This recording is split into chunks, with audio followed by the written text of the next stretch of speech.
Oh, Oulou, maestro. Bibiane TV officiel ne tombera jamais. Chez la serre, Bibiane est trop Pour de belles informations, pour la communication, pour être informé et pour informer les autres. Bibiane TV, c'est la vôtre. Chaîne YouTube, nouvelle chaîne YouTube. On parle plus trop, parole de curieux que la concurrence est qui vont savoir. Apakola Kanaï, Barou, Jalevreté. Salut chers amis internautes, bienvenue Nabino surtout balandi à Bibiane TV News. Merci, je vous prie naba ona no abonnate mbala liboso vidéo na biso comme la bino. Abonnez-vous massivement sur notre chaîne Bibiane TV News pour ne pas rater ma solo na biso o ele kaka information nos émissions voilà. Donc le lot elibino na rubrique na biso ya mon histoire. La rubrique à mon histoire, le lot okobeta lisolo à notre sœur Narcisse. Notre sœur Narcisse azalakana kananga. Donc tokota qui a contact naye yepe a betel biso lisolo naye alobi Bibiane regarde naza personne vivant avec le handicap naza na likolo moko mais tala lisolo nangai yango yo eloko ekomela kingai yango pour le lona se retrouver na likolo moko zaki amputé. Donc voilà, tout à l'heure to kinde koyo kaba voice yande kona biso, mais j'insiste na bino batnan bo s'abonner massivement sur notre chaîne Bibiane TV News. Donc partagez la vidéo. Yo pe o vidéo koko mela yo, ozape na histoire, ozape na passé moko boye. Donc voilà.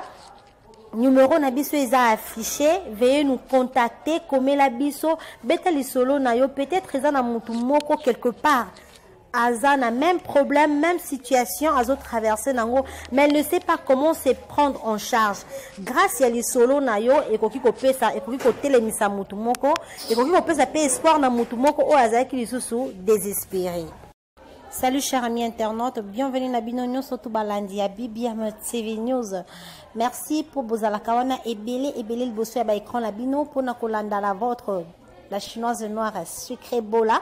Donc voilà, le lotoza na rubrique nabiso ya mon histoire l'histoire nabiso ya lelo ezali à notre sœur Narcisse azalakana kananga yeoyo asepeli pe a partager histoire na ye na biso. Voilà, notre sœur Narcisse, avant d'akanakananga, aza personne vivant avec le handicap, abeteli biso lisolo na ye ndenge nini eloko nini ekomela kiye pona a se retrouver likolo moko. Donc abonnez-vous massivement sur notre chaîne bino pe ba oyo nanu bo s'abonner la sengi na bino bo s'abonner, commentez, faites vos commentaires.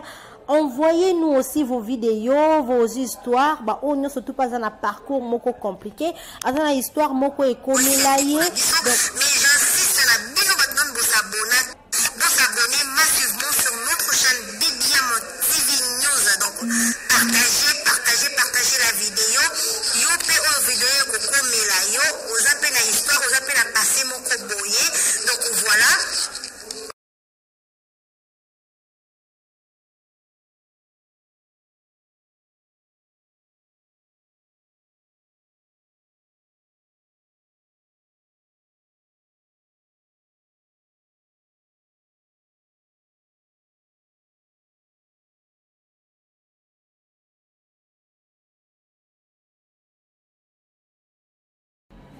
voilà lisolo ya ndeko na biso Narcisse toyo kayango atindela ki biso voice na ye alobi Bibiane partager pe na ba oyo ba se retrouver na même problème que ngai peut-être bazuma kasi na noté ya ko affronter yango ba yebite ndenge nini ba sala donc meka un peu ko kabola lisolo oyo na bandeko na biso to kende koyo ka voice ya ndeko na biso Narcisse. Merci. Narcisse Nongandibo est né à Cabinda le 5 août 2001. Je suis fille unique, orpheline de père, parce que j'ai perdu mon père une année après ma naissance, en 2001. J'ai connu un enfant comme tout autre enfant. Mais c'est vers mes 14 ans que tout va devoir basculer. Là, nous sommes en l'an 2014.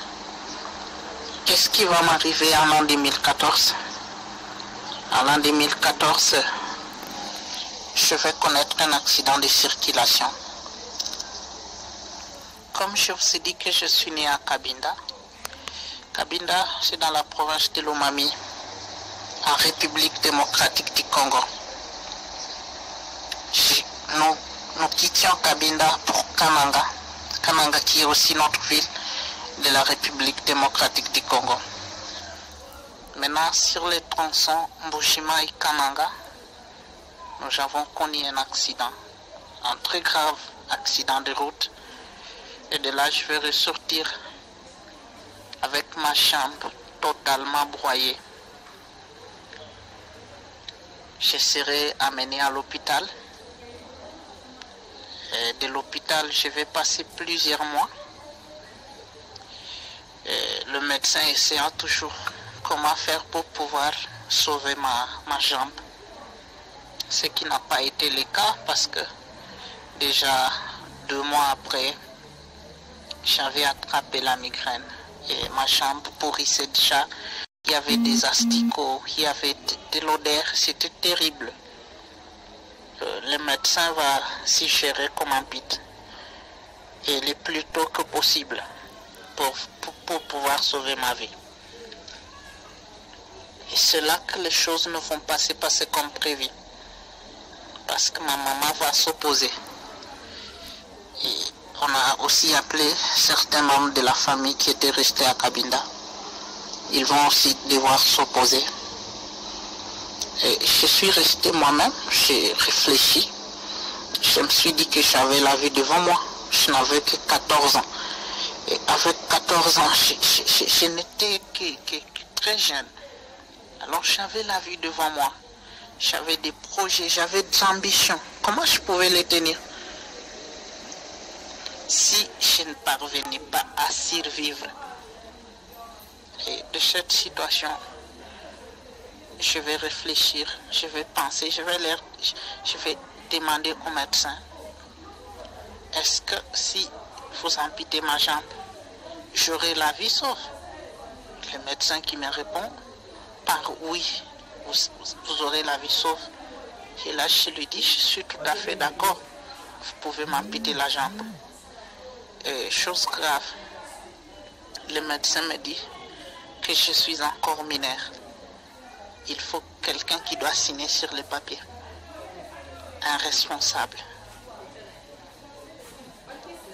En cet instant, je fais appel à ma mère. Je parle avec elle, je lui fais comprendre que je serai utile, vivante, même s'il va me manquer une jambe, mais je serai au moins vivante. Et de perdre la vie avec mes 2 jambes. Maman a accepté avec beaucoup d'hésitation. Vous savez, je suis sa seule et unique fille. On va me programmer pour le bloc opératoire. Maman va signer les documents.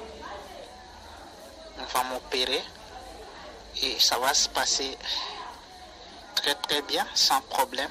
Je vais ressortir du bloc opératoire. Quand je vais me réveiller plusieurs heures après, je me rends compte que je n'ai plus ma jambe droite. Elle a été amputée au-dessus du genou. Et de là, c'était une autre vie qui venait de commencer. Une nouvelle vie. Une vie très nouvelle. Je vais passer quelques mois à l'hôpital. Les plaies c'est très bien cicatrisé. Les moignons, comme on appelle bien dans les termes des amputés. Alors mon moignon va très très vite se cicatriser. Je vais retourner à la maison. Et à la maison où je vais retourner, c'est une nouvelle maison dans une nouvelle ville avec une nouvelle vie que je vais devoir commencer. La première des choses, il faudra m'adapter, réapprendre à marcher parce que la rééducation s'est très bien passée. Je me suis très très vite adapté à ma nouvelle vie. Il fallait maintenant voir comment je vais retourner à l'école. C'était la partie la plus difficile. Vous voyez ça. Et de là, je vais me ressourcer auprès de ma mère qui va m'encourager, me demander d'aller de l'avant. Je suis allé de l'avant, j'ai surmonté, je partais à l'école, j'ai joué, même si quand vous jouez, certaines filles vous disent, par exemple, il y a un jeu qu'on appelle jeu des sauts. Comment tu vas devoir sauter avec une jambe? Et directement on te dit non, Narcisse ne joue pas avec nous. Oh, celle-là, elle vient faire quoi avec une jambe? Ça m'a blessé, ça me faisait très mal. Dis-moi, j'ai pleuré. Et un jour, nous sommes allés en ville avec maman. Et il y aura une petite fille. Cette petite fille va demander à sa maman, maman, regarde cette fille. Et elle n'a pas son pied. Sa maman voulait la réprimander. Je me suis opposé. J'ai dit non, laisse-la venir. Laisse-la venir auprès de moi. C'est comme ça que la petite était venue. Je lui ai fait comprendre que j'étais une amputée, que j'avais perdu ma jambe. Et de là, elle a compris, j'ai soulevé ma jupe, je lui ai montré la partie restante, mon moyen, et la petite était partie en souriant.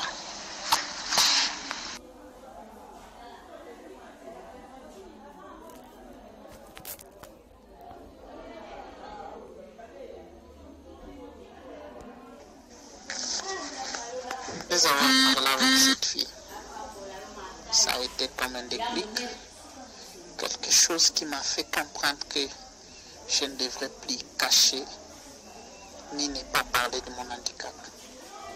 À ce net moment, j'ai pris la décision, la résolution de ne plus cacher mon handicap. Nous sommes allés au point que jusqu'au jour d'aujourd'hui, j'aime parler de mon handicap. Moi, je ne trouve pas ça comme étant un handicap. C'est peut-être pour moi une bénédiction. Pourquoi j'ai dit une bénédiction? Parce que c'est un défi. Ce défi la demande de l'intelligence pour pouvoir contourner les obstacles, pour pouvoir avoir l'intelligence de pouvoir utiliser cette faiblesse. Et de là, je vais devoir commencer mes études secondaires que je vais terminer en pédagogie générale. De là, ça n'a pas aussi été facile. Vous savez, en pédagogie, on vous dit qu'un enseignant ne peut pas être un handicapé. Un enseignant ne peut pas avoir un handicap. Mais moi, j'ai fait une exception. Pour mes stages, j'ai répondu aux multiples questions. Après mes études humanitaires en pédagogie générale, je suis allé à l'université où j'ai fait les sciences de l'éducation. Vous connaissez le monde universitaire congolais. Ce n'est pas toujours facile. Je me suis battu. Aujourd'hui, on se moque de toi. Demain, il y a une multitude de questions. Chaque personne veut savoir. Il y en a qui viennent découvrir comment tu vis, comment ça se passe. Avec tout ça, j'ai été très forte moralement. Pourquoi j'ai été très forte moralement? Parce que je me suis accepté moi-même. J'ai accepté ma situation. J'assume cet handicap. Dès que vous arrivez à assumer, ça ne vous posera aucun problème. Dès que vous êtes à la hauteur de pouvoir accepter les regards, les questionnements, c'est ça le plus important. Aujourd'hui, j'ai fait ma première licence en sciences de l'éducation. Aux arrêts suite à la situation du coronavirus qui secoue le monde entier. Surtout nous les personnes handicapées, les personnes qui demandent de l'aide des autres, nous sommes peut-être parmi les plus exposés. C'est pourquoi je profite de cette occasion pour demander à toutes les personnes handicapées de prendre bien soin d'eux, de bien se protéger, de toujours respecter les mesures barrières. Aujourd'hui, c'est parce que je me suis accepté. À la question de savoir si j'ai un petit ami ou non, non, je n'ai pas de petit ami. Mais au moins, il y a des gens qui courent derrière moi. Vu mes objectifs, je ne suis pas encore arrivé à penser mariage ou à penser fiançailles, consort. Je me concentre d'abord, atteindre d'abord mon autonomisation, arriver à être autonome. Parce que mon objectif aujourd'hui, c'est rendre toutes les filles et femmes handicapées autonomes, qu'ils ne dépendent de personne, qu'elles arrivent à dépendre d'elles-mêmes, à s'autosuffire. C'est un peu ça que je voudrais que toutes les filles ou les femmes handicapées arrivent à être capables de subvenir à leurs besoins. Parce que je suis étudiante au même moment. Je travaille avec maman qui est commerçante. Je l'accompagne dans ses business. Et de là, j'en tire aussi des profits qui me servent à avoir des unités, à avoir certaines choses très privées que je ne peux plus demander à ma mère. Voilà un peu mon histoire. Je sais que beaucoup diront que ce n'est pas facile. Oui, ce n'est pas facile. Mais avec la détermination et l'acceptation, on s'y met et la vie continue. Merci beaucoup. Je vous dis sincèrement merci d'avoir été attentif pour m'écouter.